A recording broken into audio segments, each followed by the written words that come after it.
So here we have a translation and a discussion of the Aeneid, Book 2, lines 201 through either 225. We'll stop and then make another video, or make all the way to the end of the section, which of course is 249. So, starting at 201.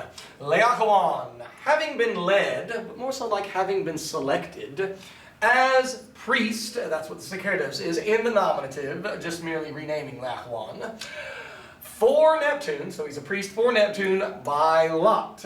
He, Maktabat, was sacrificing a huge bull, solemnes ad aras, at the solemn altars.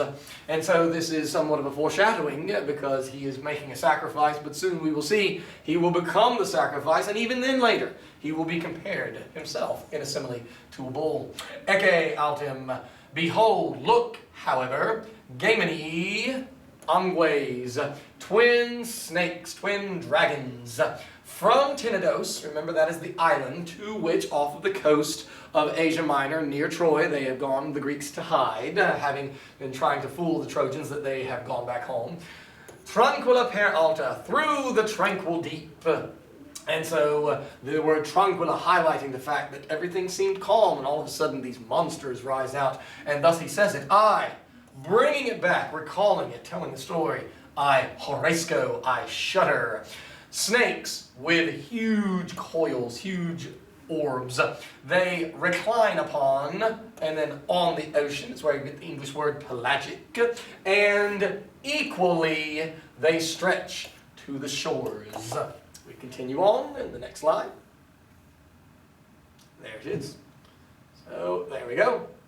So, the chests of whom, or whose chests, referring obviously to the snakes, having been lifted up among the waves, and sanguinei, their bloody crests, overcome or tower above the waves. The remaining part, the rest of the part, legate. Now, obviously it can mean read, lego, legere, or even select, but here in this context it's going to mean like skim. And so, the remaining part skims the sea from behind, pone, and it interweaves, the remaining part intertwines, sinuat, is where we get the English word insinuate, it's huge bags in a coil, in a volumen, as it were. A sonetus, a sound happens, goes down, if you would like. Remember that for the verb facio, it does not have forms with aris, tor, mormini, intor. Instead, its passive form is the verb fio, fieri, and then, of course, factus sum, which, of course, is shared with the verbs facio, facere, feci, factus. And so a sound happens on the foaming sea, a present active participle, spumo, spumare, and again, another word for sea, where we obviously have a cognate relationship with the word salt, and sal, salus, which in Latin, of course, means salt as well. And now they were holding the fields, i.e. they have made landfall, they were holding the lands, and having been suffused. I think in many ways this can be understood as a medio-passive expression. You've got active voice, you've got passive voice, but in Indo-European you also have what is called medio-passive, in which the action, unlike active, is a vector away from the subject, and unlike passive, which is a vector towards the subject, medio-passive is really a reflexive kind of action. And so therefore, it's as though the vector is both away and towards. And often what you'll find with medio-passive is the Greek accusative of respect. But my professor in college, Dr. Dix, used to refer to it as the Greek of the body part, because often it will be a body part, and that's exactly what we see here. And so, they, those snakes, having been suffused, having been dyed, D-Y-E-D, with respect to their burning eyes, with blood and with fire, they were licking their sibilant mouths, their hissing mouths, with vibrating tongues. Present active participle, modifying linguis. That is, of course, exactly how snakes do, with their tongues darting in and out.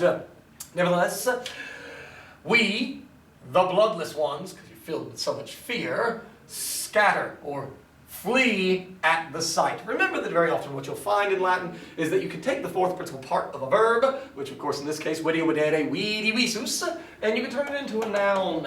And so visus, it's usually fourth declension, is a sight. We scatter by, with, because of, from, and on, at the sight. Those guys, referring to the snakes, by, with, because of, from, in a certain battle line. You can translate this beeline. In a beeline, they seek, they attack, they go after. Leakaon. And it looks weird as an accusative singular because leakaon, like Aeneid, is a loan word from Greek, and so it will retain its Greek forms. Et primum. And so they don't eat the nearest person to them, they eat leakaon specifically, which obviously is telling for everybody else in attendance. And first, each snake, having embraced a perfect passive looking participle, amplector, amplecti, amplexisum, they implicat, they intertwine the little bodies of the two sons. And again, we have a really good synthesis here to mimic the intertwining, almost like a word picture that these snakes do to the little bodies of the two sons. And again, the word parwa highlights the just sadness and the tragedy. These little innocent children just getting gobbled up in a horrific way by these serpents, these dragons, if you would like. And they, or I should say, each snake, singularly, feeds upon their miserable limbs, miseros artus, with a bite. Again, you see exactly what we had with visu. Mordeo, mordere is the verb that means bite, and so therefore you turn it into that fourth principal part, morsus, and it becomes a bite itself, a noun. And so post, afterwards, next, they, meaning the snakes obviously, they seize, they grab himself. This is leakaon. Going under or supporting can this mean, when obviously it's like bringing help, and that's exactly what we have here. So going under with help, supporting with help, and bringing weapons, present active participle, que, and they bind him with huge spirals. And now they, again the snakes implied, having embraced, exact same as we saw there, the perfect passive looking participle, his middle twice, wrapped around it twice, and dati circum dati, which has been cut a tmesis, and having been given round, and again, this as I interpret as mediopassive, and thus we then have, again, the Greek accusative of respect, or as I like to call it, the accusative of the body part, having been given round with respect to their squameus, or scaly backs, on his neck, they overcome him, they tower above him with their head. Think of him being here, and they're just coming down on him like that, and with their tall necks. Cervix is another word for neck. You have colum coli, and you have cervix, cervicus. And so, Ile, that guy, yes, here we go. So that guy, at the same time, he stretches, he strives to rip away those knots, the way that they have him bound up with his hand, having been poured through, having been drenched. And again, I'm interpreting that as mediopassive. And so, perfect passive participle, mediopassive, accusative of the body part. Well, these aren't body parts, but they're a thing that you put on a body part. They are fillets or headbands. With respect to his headbands, with blood and with black venom.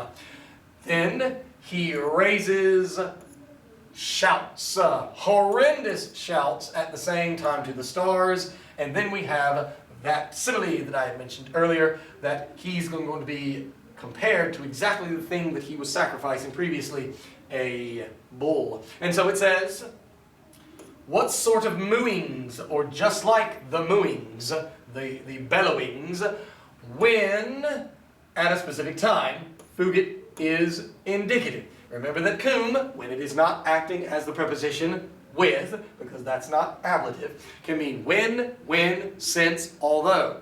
The two differences between the when with an indicative, when at a specific time, versus when with a subjunctive, when, as a circumstance, not a particular time, but we have indicative here. When a wounded bull has, perfect tense, fled the altar and has shaken off the inaccurate, the uncertain axe from his neck.